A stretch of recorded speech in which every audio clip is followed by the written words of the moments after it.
कैसे हैं आप सब? क्रिप्स मिशन 1942 हम पढ़ चुके हैं, पॉलिटी में क्रिप्स मिशन 1942 पढ़ चुके हैं। अब हम पढ़ेंगे कैबिनेट मिशन 1946, कैबिनेट मिशन 1946। ठीक, तो कैबिनेट मिशन 1946 में क्या हुआ था? इसमें ये जो 3 सदस्यीय ब्रिटिश समिति थी, कितनी सदस्यीय ब्रिटिश समिति थी? 3 सदस्यीय ब्रिटिश समिति थी। इसमें कौन थे? स्टैफर्ड टिप्स थे, एबी अलेक्जेंडर थे और सर पैथिक लॉरेंस थे। ठीक, कैबिनेट मिशन जो थी ये 3 सदस्यीय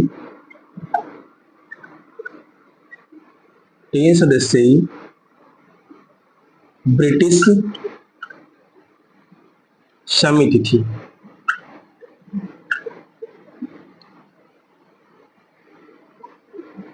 ठीक, कैबिनेट मिशन 1946 में 3 सदस्यीय ब्रिटिश समिति थी।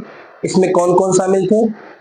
सर स्टैफोर्ड टिप्स थे, पैथिक लॉरेंस थे और एवी अलेक्जेंडर थे। ठीक, कौन कौन थे? स्टैफर्ड, क्रिप्स,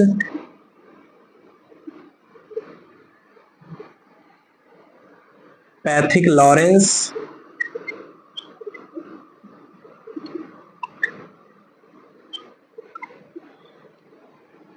और एवी अलेक्जेंडर।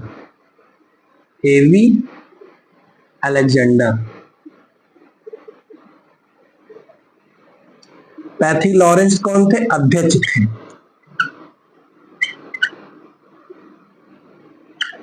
पैथिक लॉरेंस कौन थे? अध्यक्ष थे। ठीक, इसमें 3 सदस्यीय ब्रिटिश समिति में कौन कौन शामिल था?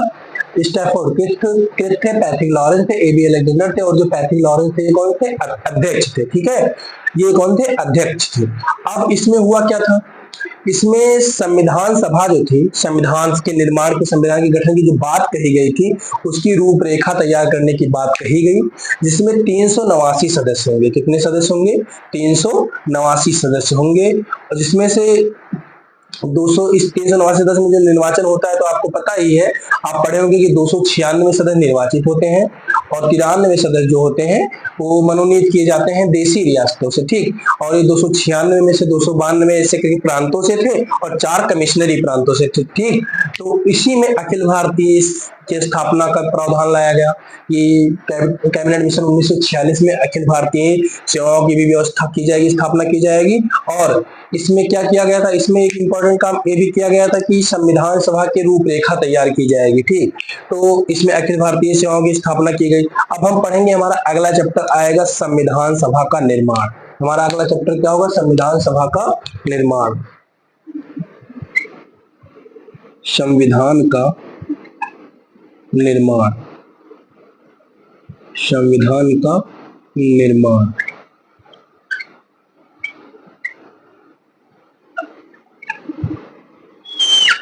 ये हमारा अगला चैप्टर है, संविधान का निर्माण। संविधान के निर्माण की सर्वप्रथम, संविधान के गठन की सर्वप्रथम बात किसने की थी? सर्वप्रथम मांग किसने की थी? एम.एन. रॉय ने 1934 में की। किसने की? एम.एन. रॉय, मानवेंद्रनाथ रॉय ने 1934 में की। तो सीपीआई के संस्थापक थे। ठीक, 1934 ईस्वी में एम.एन. रॉय ने सर्वप्रथम 1934 में संविधान सभा के गठन की मांग की। भारतीय राष्ट्रीय कांग्रेस की बात करें तो भारतीय राष्ट्रीय कांग्रेस ने सर्वप्रथम 1935 में संविधान सभा की मांग की और इसे ब्रिटिश सरकार द्वारा स्वीकार्यता किसमें परिलक्षित है? क्रिप्स मिशन में, यानी हमारे क्रिप्स मिशन 1942 में परिलक्षित है, उसमें देखने को मिलती है। इसको स्वीकार्यता 1942 में मिलती है। ठीक, तो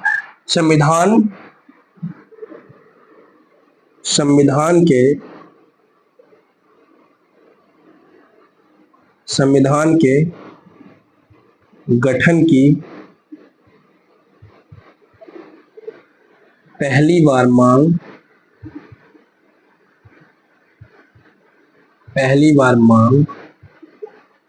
एम.एन. रॉय ने की।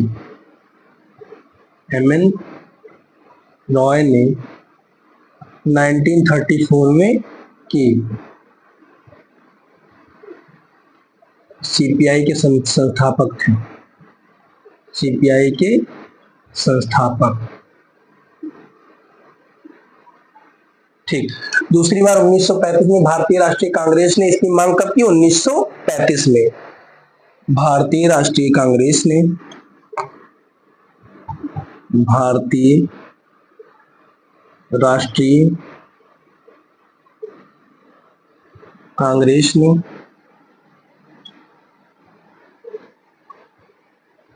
1935 में संविधान सभा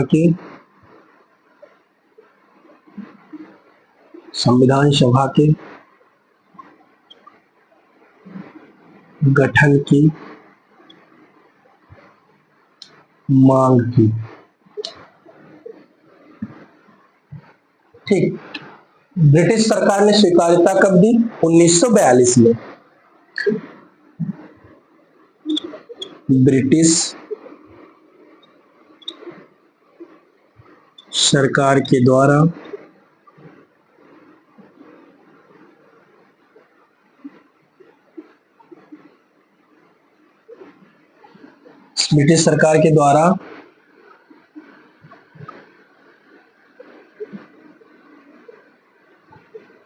संविधान के गठन की स्वीकार्यता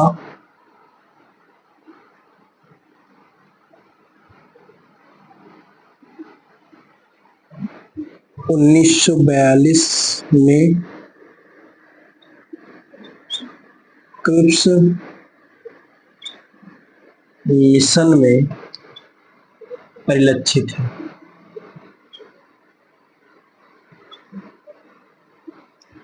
ठीक। संविधान के गठन की पहली बार मांग एम.एन. रॉय ने 1934 में की। भारतीय राष्ट्रीय कांग्रेस ने 1935 में संविधान सभा के गठन की मांग की। ब्रिटिश सरकार के द्वारा संविधान के गठन की स्वीकार्यता जो है 1942 में क्रिप्स मिशन में परिलक्षित है, मतलब क्रिप्स मिशन में देखने को मिलती है। ठीक। तो इस प्रकार से संविधान सभा का जो चुनाव हुआ, किस प्रकार से, इसमें 389 सदस्य हुए। 389 सदस्यों का चुनाव होता है। 300 कुल सदस्य कितने थे? कैबिनेट मिशन के प्रावधानों के अनुसार संविधान सभा की जो रूपरेखा तैयार की गई थी उसमें कितने सदस्य? कुल 389 सदस्य शामिल होंगे। ठीक है। कुल सदस्य कितने शामिल होंगे? 389। कुल सदस्य 389, जिसमें से 296 निर्वाचित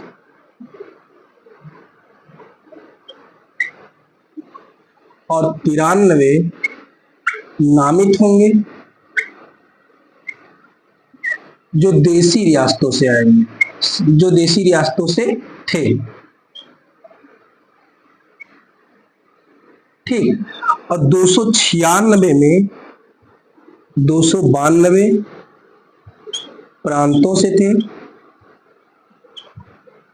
और 4 कमिश्नरी प्रांतों से थे। 4 कमिश्नरी प्रांतों से थे। कमिश्नरी प्रांतों से थे, उनका नाम दिल्ली, अजमेर मारवाड़,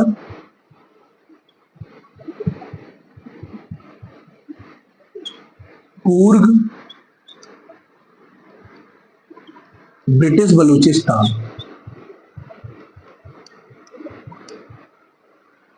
ब्रिटिश बलूचिस्तान।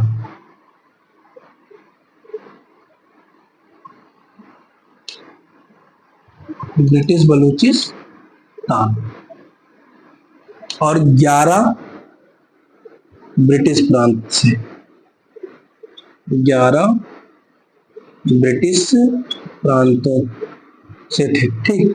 तो संविधान सभा के कुल कितने सदस्य? 389 सदस्य, 296 निर्वाचित थे, 93 नामित थे देशी रियासतों से, जो कहां से? देशी रियासतों के प्रमुखों के द्वारा नामित किए गए थे। ठीक। 292 प्रांतों से थे, 4 कमिश्नरी प्रांत दिल्ली, अजमेर, मारवाड़, कूर्ग, ब्रिटिश बलूचिस्तान और 11 ब्रिटिश प्रांतों से थे। ठीक। इस प्रकार से अब हम पढ़ते हैं संविधान सभा का चुनाव। अब हम पढ़ते हैं संविधान सभा का चुनाव। संविधान सभा का चुनाव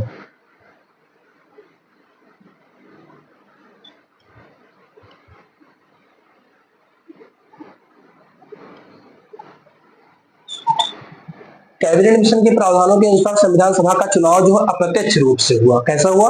अप्रत्यक्ष रूप से हुआ और इसमें एकल संक्रमणीय पद्धति और अनुपातिक प्रणाली का ध्यान रखा गया, जिसमें 10 लाख पर एक, मतलब 10 लाख मेंबर पर एक, ऐसे कुछ 10 लाख व्यक्ति पर एक मेंबर का कुछ प्रावधान ऐसे रखा गया। ठीक, तो इस प्रकार से जो देशी रियासतें, वो क्या नाम है, प्रांत थे, उसमें से 296 जो थे, 296 389 सदस्यों में 296 निर्वाचित कर दिए गए, 93 देशी रियासतों के प्रमुखों द्वारा नामित किए गए। ठीक, और इसका जो परिणाम आया ये जुलाई 1946 में आया। इस प्रकार से हमारी जो संविधान सभा थी अंशतः संपन्न होती है। ठीक, अंशतः संपन्न होती है, और इसमें जो इसका जो परिणाम आया जुलाई 1946 में आता है। जुलाई 1946 में इसका परिणाम आता है, परिणाम आता है।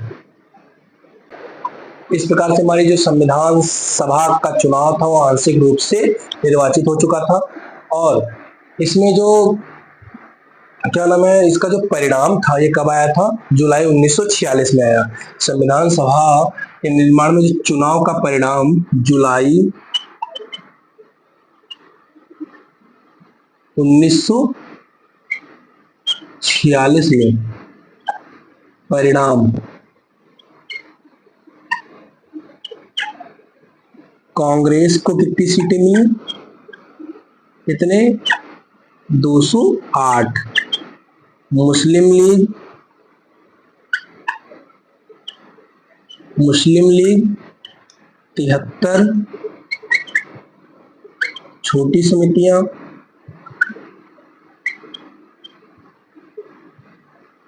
7, बड़ी समिति मतलब निर्दलीय 8। ये था हमारा संविधान सभा का निर्माण और संविधान सभा के चुनाव पर हम बात किए। संविधान सभा के का जो परिणाम था 1946 में आया जुलाई में। इसका परिणाम ये था कि कांग्रेस को 208 सीट, मुस्लिम लीग को 73 सीट, छोटी समितियों को 7 सीट और निर्दलीयों को 8 सीट मिलती है। ठीक, अब हम अगली टॉपिक में पढ़ेंगे, हेडिंग है हमारी विभाजन के पश्चात। विभाजन के पश्चात